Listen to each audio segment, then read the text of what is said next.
सोलापुरातनं एक मोठी बातमी आहे। भाजपच्या लोकसभा निवडणुकीच्या पराभवाच्या चिंतन बैठकीत कार्यकर्त्यांनी गोंधळ घातला। भाजपचे खासदार आणि सोलापूरचे निरीक्षक धनंजय महाडिक यांच्या समोर हा गोंधळ झाला। खासदार धनंजय महाडिक यांची सत्ता असलेल्या भीमा सहकारी साखर कारखान्याच्या संचालकांनी भाजप विरोधात काम केल्याचा आरोप कार्यकर्त्यांनी केला आणि या गोंधळानंतर बंद दाराआड बैठक सुरू आहे।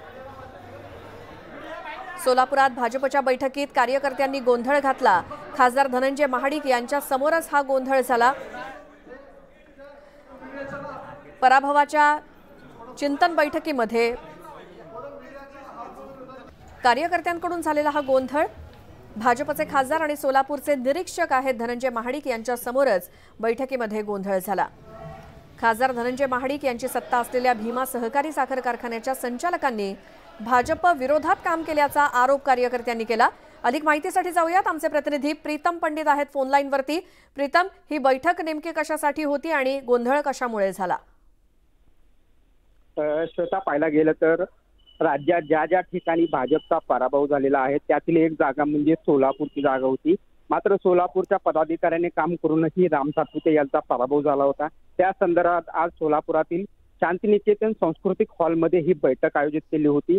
मात्र या चिंतन बैठकीमध्ये राज्यसभेचे खासदार मुन्ना महाडिक उपस्थित होते। त्यांच्यासमोर जे अक्कलकोटचे भाजपचे आमदार आहेत सचिन कल्याण शेट्टी यांनी मात्र गोंधळ घालण्यास सुरुवात केला होता। कारण पाहायला गेलं तर मोहोळ विधानसभा मतदारसंघातून प्रणिती शिंदे यांना 63,000 मतांचं लीड मिळालं होतं।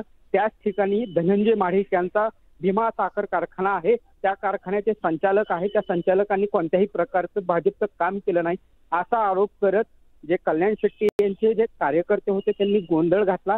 मात्र काही वेळा जे प्रसार माध्यमांचे जे प्रतिनिधी होते ते मध्ये गेल्यानंतर मात्र गोंधळ काहीच वेळा थांबला। मात्र आता पाहायला गेलं तर धनंजय महाडिक प्रत्येक कार्यकर्त्याला बंद खोलीमध्ये चर्चा करत आहेत की पराभवाचे जे कारण आहेत ते हुडकत आहे।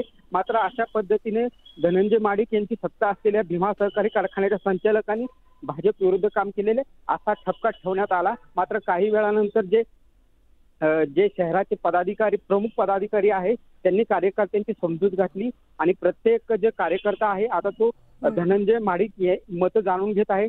त्यामुळे कुठेतरी आता पराभवाची जी चिंतन बैठक आहे ती सुरू आहे। प्रीतम, धन्यवाद या माहितीसाठी।